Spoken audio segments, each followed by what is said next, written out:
شباب ده 20S A20S قطع إضاءة وبيانات، والشاحن أهو مفيش أي رد فعل، وده الباور أهو. طيب والجهاز شغال دلوقتي بس مفيش بيانات. طيب الممانعات اللي هنا أو المسارات اللي هنا شغالة وتمام وزي الفل، فكده هنتجه على IC الإضاءة. فاحنا هنفك، يلا بينا نشتغل. زي ما انتوا شايفين كده هنرفع الصاج الأول، وبعدين نبص على الموضوع جوه. 90%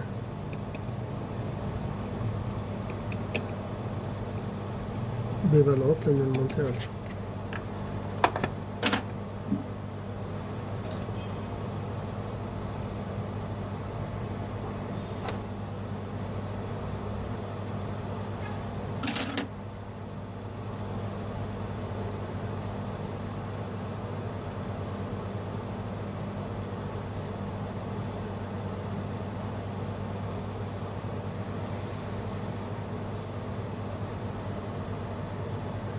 المكثف ده للقطع المسؤول عن البيانات والإضاءة.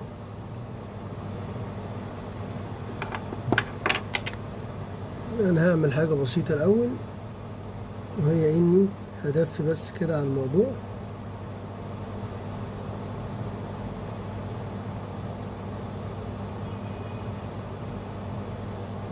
جاز من الوقعة ولا حاجة،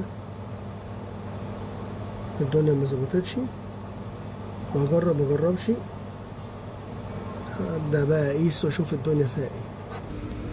مجرد بس ما دفيت زي ما توقعت، مجرد ما دفيت الجهاز رجع يشتغل تاني، مفيش اي مشكلة. القطعتين اللي انا شاورت عليهم دول اغلب الظن بيبقى هما اللي فيهم مشكلة. يا رب اكون افدتكم حبايبي.